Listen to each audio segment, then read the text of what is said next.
All right. Good morning, and welcome to Friday Morning Fuel. I am Coach Matt with your Exos team. Today it is the 6th of May. So beginning of May. May is National Sport and Physical Fitness Month. So today we're going to be talking kind of specifically about sport and fitness. We're going to be talking about the nutrition surrounding that. Big questions we get a lot of are pre-workout and post-workout nutrition. So a lot of information out there. I'm going to try to kind of narrow that down for us and be a little bit more applicable to our population and what you need for those different things. So I'm going to kind of start off with the most requested, most deliberated topic of conversation is going to be protein powder. So everybody has heard of protein powder. I'm sure if you don't use it, you know somebody who does. And we've got a few different options that we're going to talk about today, and kind of some things surrounding protein powder. So protein powder is generally used as a post-workout, as a part of recovery. So protein in the kind of the Exos pillars is our build, kind of our fuel build, prevent, and protect. Build is going to be our protein. The reason that is because protein is the kind of essential building block of muscle. So as you exercise, as you work out, you play sports, your muscles kind of form micro tears in them from the stress and the use of them. Protein helps build those muscles back stronger. Not necessarily bigger, but stronger, more reinforced. So kind of think about, if you've ever broken a bone, right? A lot of times that bone will heal back stronger, kind of an extra layer of protection on it. Kind of same idea with muscles. The more we break them down, the more we build them up. That's why when we work out, we get stronger, right? So protein powder, protein specifically is used post-workouts as a help to, again, kind of rebuild. Protein powder is a more digestible, more usable form of protein. So when you eat, a bunch of chicken, beef, or, any kind of plant-based protein, something that you actually eat and you have to chew, that there's a process to break that down and then to utilize the protein from that to then send to the muscle groups. Powdered protein, liquid protein, is a lot more easily, it's pretty much broken down for you already. It's a lot less of an effort to get those building blocks to the muscle to rebuild. Not to mention that it's less physical effort in actually consuming it. You kind of get the necessary needs of protein there. Typically 20 grams or so is about the estimated amount of protein that we should consume post-workout. Kind of be an effective dose, if you will, post-workout to help rebuild.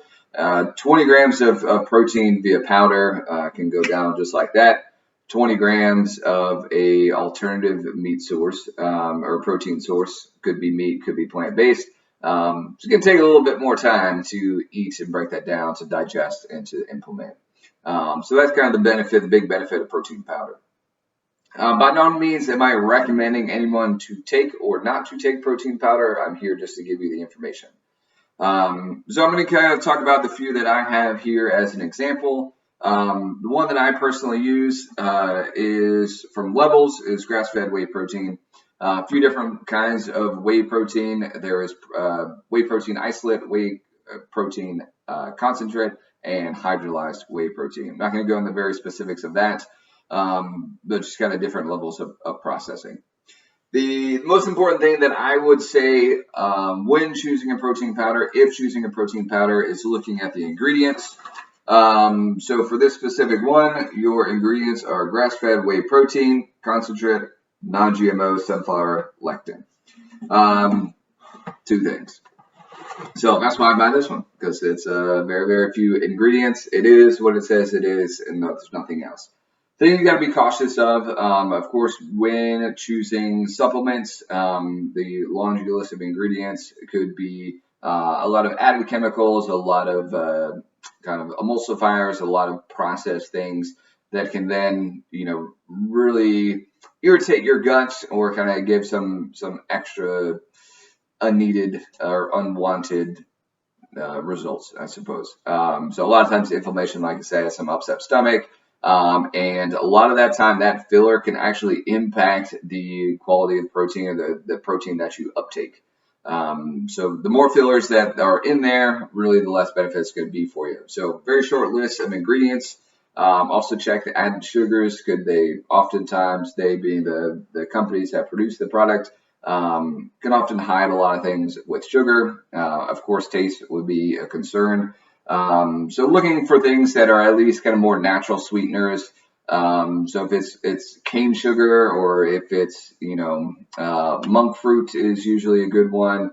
So those things that are, more natural, that's kind of a general good rule of thumb. The more natural a product is, the easier it's going to be for your body to break it down and to utilize it. So trying to avoid anything that is artificial, anything that is an oats, a sucralose, glucose, fructose, any of that. Trying to avoid those because those are processed sugars. And again, kind of protein content is the biggest thing on there. So this is 25 grams of protein per serving, which again is kind of the recommended, say 20-25 grams per serving would be great. Another one we have, this is Honest plant-based protein. I used to be a Exos partner, so it's been vetted is basically that. I'm not going to read all the ingredients on this one. Definitely more than this one, but all kind of whole foods, I guess. So we have pea protein concentrate, pumpkin seed protein. We've got some cocoa powder in there, sunflower seed protein, avocado powder, tapioca powder, salt, extra. And this sweetened by Luohan guao fruit extract. So I don't know what that is, to be honest with you, but it is a plant-based sweetener. I do know that. So watching out for things for like different flavors as well. So this is chocolate, so obviously there's going to be some cocoa powder in there. But when you start getting into kind of the toasted cinnamon squares, the s'mores, blueberry pancakes, things like that, going to be a lot of extra flavors on there, a lot of artificial things. So again, just watching out for all of that. This is actually unflavored, so I think they offer a chocolate and a vanilla one as well, just flavored with vanilla bean and cocoa powder. Again, not recommending that, but that's just what I personally use. Last one I want to demonstrate here is collagen. So this is from Vital Proteins. So collagen is kind of it's the animal product. It is the kind of basis building block of protein. So it's just a little bit more simplified form from an animal. Collagen is what we have, is what makes our nails grow, our hair strong, our skin, everything like that. Collagen is a great benefit for a lot of beauty. A lot of beauty products do have collagen in it as well. A powder form like this is a really great way to kind of add that supplement into, if you're making a protein shake, right? Or if you have a morning coffee, throwing a little collagen powder in there kind of helps get a little protein early in the morning. And you can also add this to anything. So again, this specific one is unflavored. So you're not going to taste it in your drinks and your beverages. I put in my smoothies. I put in my morning tea. I don't put all of those in the same day, but just, again, options. This is 20 grams of protein per serving. So that's basically that. If you do have any questions, feel free to put them in the chat or let me know afterwards, and we can kind of give you some more information. But I know that's kind of usually the biggest question. What protein powder do I buy? Do I need protein powder? I would say is a very, very general term for the question, do I need protein powder? If you're not getting any protein after your workout, or if you have a very hard time at getting enough protein in your day, it is a viable option. Again, I'm not going to recommend that you do. I do not know your individual situation. I encourage you to talk to an Exos coach if you do have more questions about that. But I would say the question, if you need protein powder, that would be my answer for that. Which protein powder to buy if you have decided that you do need one? Again, general rule of thumb, less ingredients, the better. The more ingredients that you know and can pronounce, the better. and just watching the sugar and extra stuff added. All right, so I'll push those aside. Other post-workout, I know everybody's just very interested in an individual anecdotal experience. So I myself am a strength athlete. I do competitive strongman. So my post-workout is going to be a little bit different than you all. So I do have this shake that I home make. I've tried probably 24 different powders and concoctions, and I finally landed on my own homemade mass gainer. So I do a very large combination. Again, this is not recommended for really anyone in our population. If you're interested, we can talk a little bit more about it. But I do use this Levels protein, and then I actually have a bunch of other stuff that I don't actually have on the table here. But I use a lot of powdered, powdered carbs, I guess. Different flours and things like that. So just for an example here, this is potato starch. So that's just literally just powdered potatoes. I use gluten-free oat flour. I use rice flour. I use tapioca flour. I kind of all put that in. I do a scoop of creatine. Creatine is basically just helps provide an additional boost of energy in the middle of your workouts. It helps to kind of retain water and promotes, what do you call it, like neuro conductivity. That's the word. So kind of just helping groove pathways from your brain to your muscles is basically what that's for. Add a little peanut butter powder for some flavor, because like I said, I do use an unflavored protein. Some psyllium husk for some fiber.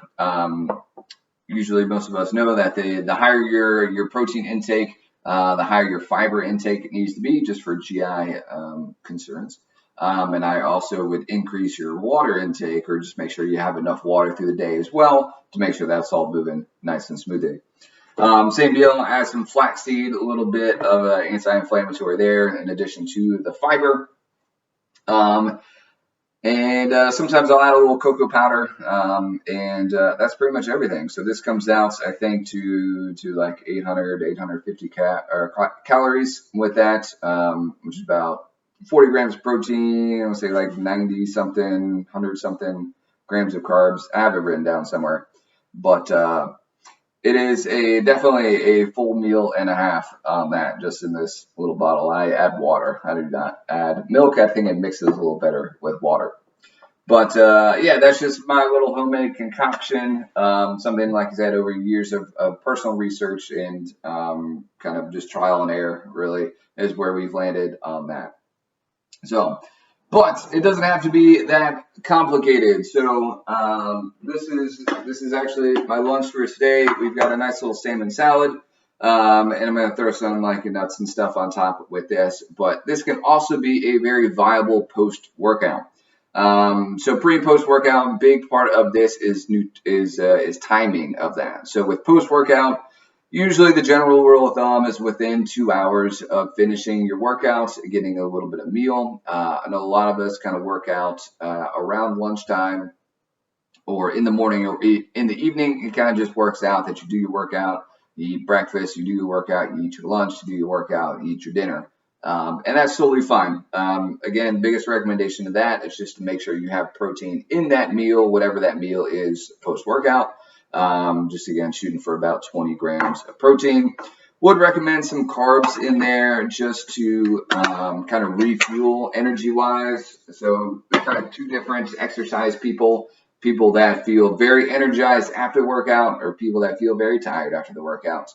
And kind of using that to balance out your day. So if you do feel a little lethargic post-workout, getting some good quality carbs after your workout kind of bring those energy levels back up. And you can kind of use that as well. If you feel very tired post-workout, maybe an evening workout would be a better slot for you. And that kind of eases you into the evening, into bedtime, help you fall asleep a little better. If workouts normally energize you, then I would recommend working out a little earlier in the day so you have that energy to carry you throughout the day. Regardless of that, again, nutrition post-workout can be a little bit more what you want. Just shooting to get some what do you call it, protein in there, and a few carbs as well, and certainly balancing that out with some fat. Fat's not necessarily going to help you too much with recovery, but just for energy balance throughout the rest of the day, depending on when your workout is. I know this is a lot of information. I am recording it. We'll put it up on YouTube, so you'll be able to kind of look back at this as well. On the other side of things, pre-workout. Pre-workout, we are in need of energy, right? So more energy you have into the workouts, better your workout should be or will likely be. So a few different options. Certainly we can do kind of a very quick, easy workout. I've got some fruit. You can have a banana. You can have an apple. Good amount of carbs in there. Remember, carbs in kind of our Exos pillars is our fuel. We call it that because that's what you are burning as you consume energy, right? So good amount of carbs in each of these. And then it can also be something a little bit more complex. This is my breakfast that I've yet to eat. And this is a big bowl of oatmeal, some blueberries, some almonds in there as well. So two different options. Again, I want to show you kind of the difference between something very quick, right, or something a little bit more hearty that takes some time. I know sometimes the issue is just, I don't have time to prepare something. So there are quicker options, but there are also kind of more complex options. So all of these still based on whole foods, right? So with our salmon and our salad, right, very minimal processing there. With our oatmeal, oats, and nuts and berries, again, all very whole foods. This is as whole food as you can get. And again, just the sources of our kind of powder protein and our supplements are going to be very key. So, of course, this is processed. This is not what potatoes look like naturally, but is as minimally processed as possible, trying to preserve as much of that quality ingredients as you can. This is Anthony's, again, hashtag unsponsored. But I personally do very much recommend Anthony's. You can find on Amazon. Pretty much all their stuff is certified organic, non-GMO, and again, just some quality ingredients going into some quality products. So that's kind of the basis of that. I do want to talk a little bit about pre-workouts timing. I know this is a lot an issue for some people. If they're a morning workout, they're like, oh, well, I don't like to eat before I work out because I just don't feel good. It's too much on my stomach, which is totally fine. My best recommendation for you was try to get something. So more, a number of us, have a goal of weight reduction, which, it seems a little counterintuitive. Well, I need to eat more food to burn more calories, right? Yes, actually. What we're doing kind of in that morning, kind of pre-workout, again, we're refueling ourselves for that workout. So a few different ways we can go about this. So eating a little bit earlier kind of kickstarts that metabolism and gets your body awake and ready and kind of starts that system up. So that way we're kind of, in that burning zone for a little bit longer. This is not scientific. This is just in easy terms. Kind of just starts everything and getting going a little bit earlier. So that way when, our day may feel longer, our body's kind of working a little bit longer, a bigger window of burning calories, basically, bigger work window. More specifically, eating something pre-workout is again to kind of fuel that workout. So if we're going to kind of grade our workout in terms of effectiveness and how well we performed during that workout, on a scale of 1 to 10, 10 being the best we possibly could. Going in without any energy, nothing really to pull on except dinner the night before. That was, possibly 12 hours ago. Your performance may be somewhere around 5, 6, maybe a 7 if you're really feeling up to it. A little bit of fuel on pre-workout. Again, just half a banana, apple, a handful of berries, or something like that. Can kind of bring us up 1 or 2 intensity points, performance points, if you will. So a little bit of fuel can go a long way. It doesn't have to be, again, a whole meal, like this bowl of oatmeal, for example, but something, 30 minutes, an hour, before your workout can have a lot of benefit in the performance of the workout. And then, of course, like I talked about, nutrition timing after your workouts, usually by 30 minutes to a couple hours afterwards, getting a good meal, good amount of calories to kind of refuel and kind of carry you through the rest of your day. If you're an evening workout time, that gets a little bit trickier. Some folks will eat their dinner pre-workout, wait a couple hours, do the workout. And then just like the other thing, a little bit after your workout before bed can kind of help recovery. So something that's relatively light on your stomach, a good amount of carbs, that may be a good opportunity for liquid protein powder that's easily digestible, kind of sits well in your stomach and doesn't give you a lot of extra discomfort going into your rest period, your sleep. But cool, that's general. I think I hit everything I wanted to hit. If you do have any questions, of course, shoot them to me. I'll kind of leave it at that. So again, just a general rule of thumb, a little bit of nutrition, pre-workout, kind of gets you fueled up. Good nutrition, post-workout, good amount of proteins, about 20 grams or so, a few carbs as well. Quick tip, if you're a big sweets person, post-workouts is arguably the best time to get those sweets if you absolutely have to have them, because your body is in a state of depletion where it's more likely to use those quick carbs, right? So if you like a cookie here and there, if you're saved a cookie for lunch, post-workout, best time to eat that cookie if you are going to eat it. That is probably going to be misconstrued, but that's there for you. Cool. I'll pause here if there's any questions. Now, Mitch, did you have a question? No. No. I was thinking about going for an ice cream after the workout, and then I realized. Yeah, there you go. Wouldn't recommend every day, but it might be a nice Friday treat. You can make that routine. So again, that's kind of the big thing that I try to get across in these Friday morning fuels is that it doesn't have to be 100% by the book. We try to make things informative and accessible. So I understand everybody kind of lives in the real world, if you will, and they all kind of have their own processes, and some things may be a little bit out of reach.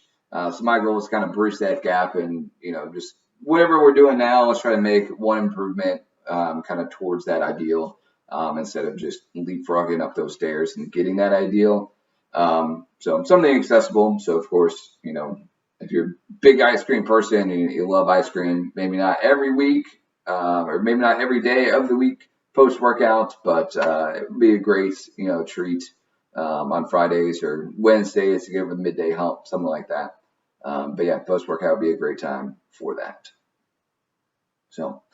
But if that's all we have, again, shoot me any questions, comments you have. I'll kind of monitor the chat for a while. Otherwise, I hope you have a great rest of your day, and we'll see you in a month for some more Friday morning fuel. Take care.